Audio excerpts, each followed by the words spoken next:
The consciousness of the work resides within the whole community, a community of people who act as a sort of electrical battery which accumulates and discharges a certain sort of energy essential for human progress. This progress, however, is evolutionary. It leads towards the growth of a higher form of man. All other human enterprises are less important.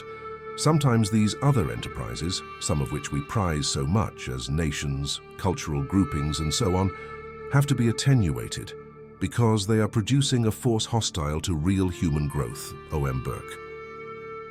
A number of people working, thinking, feeling and offering themselves together, with each one consciously involving his or her essential being, are capable of producing a thing of amazing beauty.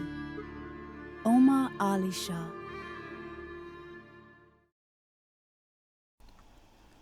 The perennial psychology is a living tradition. It lives through people and flows like a thread of energy. It is a living vibration and is connected at all times with Source.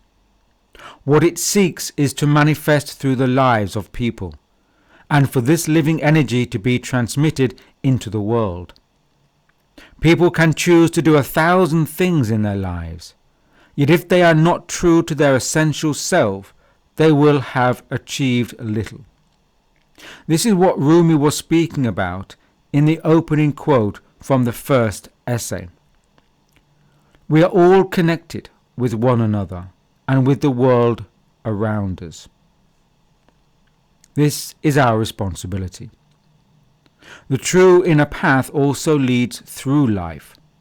The seeker is both the walker and the path. There is no separation, no division or polarity.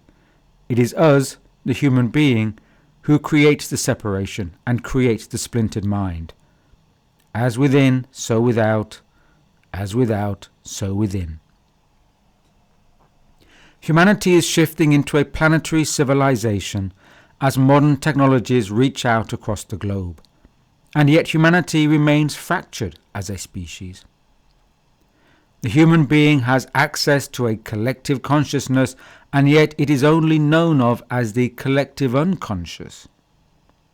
This is not good enough. We can do better. We must do better. Internally, the human being is more connected than any technology could ever achieve.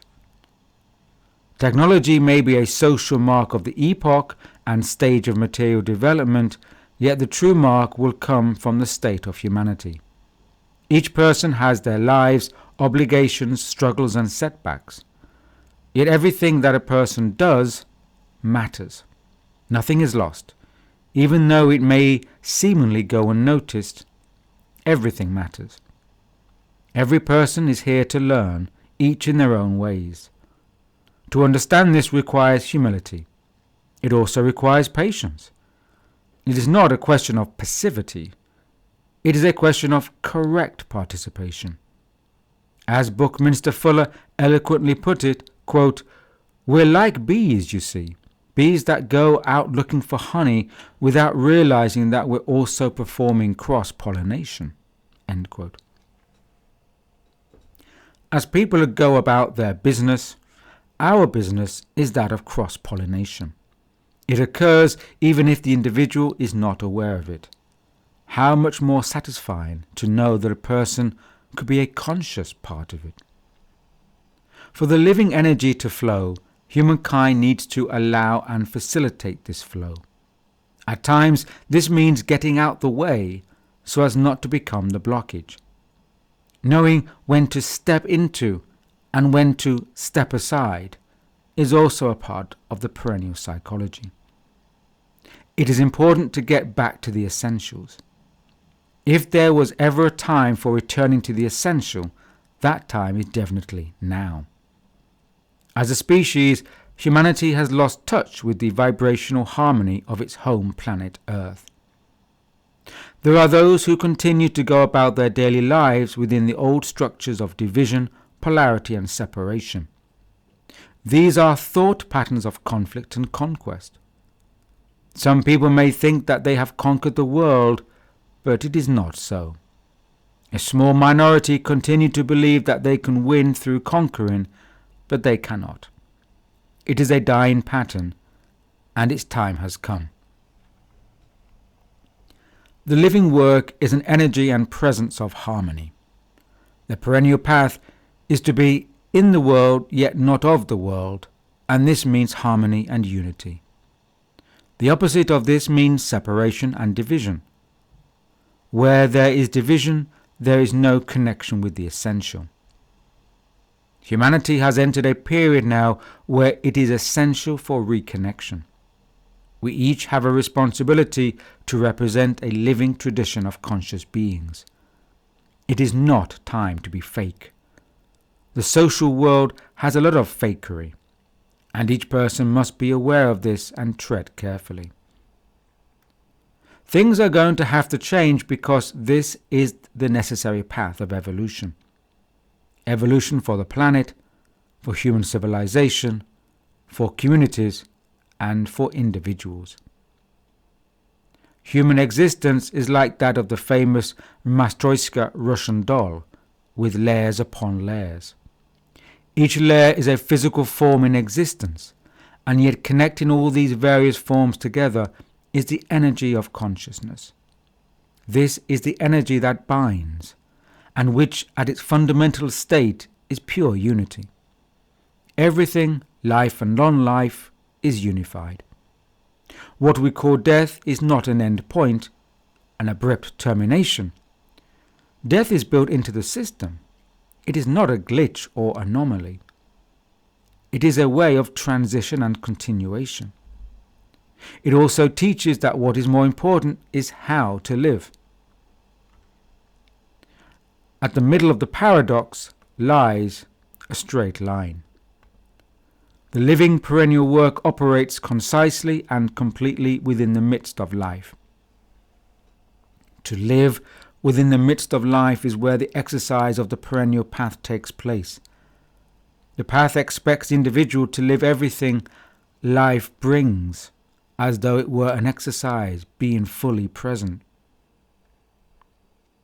There is a tale of two seekers of truth who meet after many years. The first one had evolved, and the other one hadn't. The latter asked the evolved one what he had done and if he had found a teacher to help him. The other answered, "I lived life as if it was an exercise."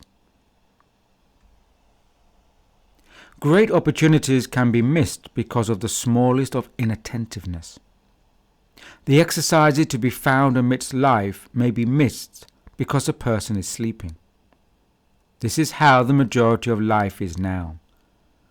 When a person is not aware of presence and the inner state, then they can easily be drawn into conflict and into the mass collective psychosis that generally governs everyday events. The living work of the perennial path is about maintaining the positive at all times. This is because a negative thought interrupts the process of development. Even in adverse situations, the positive aspects must be sought out. The price of individual freedom is constant watchfulness. Being alive is to be alert. This alertness is not time-based, it is presence-based. A seeker once asked a sage, "How long will it take me to arrive at the point of true understanding?" The sage answered, "As soon as you get to the stage where you do not have to ask how long it will take." People are interested in many other things, time, attainment, enlightenment, miracles, and the rest, when they would do better to be interested in truth. Other people in life will often go and come, as each have their own paths, but the you will always stay. It makes all the difference that you don't abandon yourself. The living work lives through the human being, just as the varied threads woven together make the complete texture of the carpet.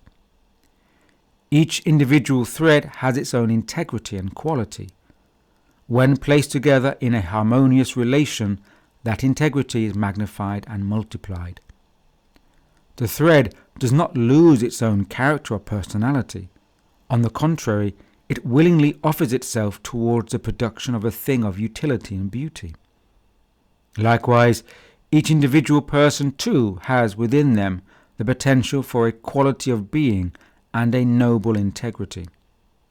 When people act together in harmony and cohesion, they create an extra factor, an extra form of energy.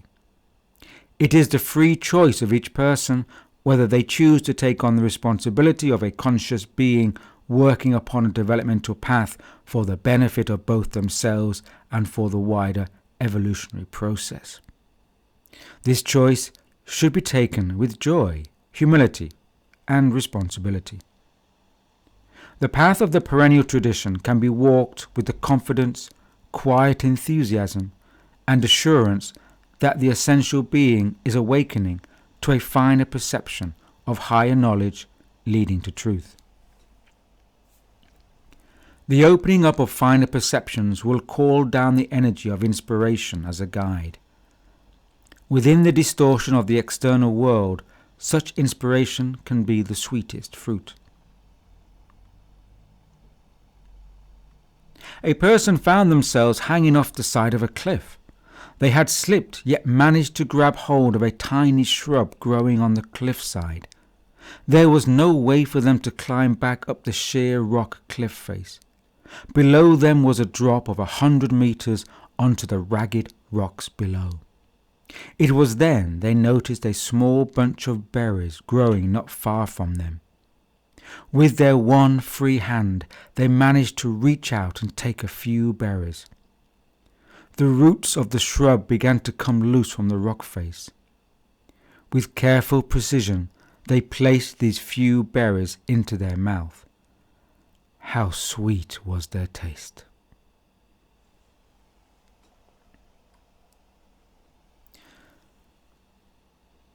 This collection of essays has been written with the intention of revealing some of the aspects of the perennial tradition. The perennial path is a long tradition, and it is never ended. It has many forms. Some of them are not known as a developmental path at all, so many people do not recognize it as such. Yet it has always been around. For as long as there are people in the world, so the path will continue to operate in whatever form. It is a story that has always been recited within the hearts of humanity, and so it will always continue to be told. Will you, the reader, find the story of the path within your own hearts and help the living work?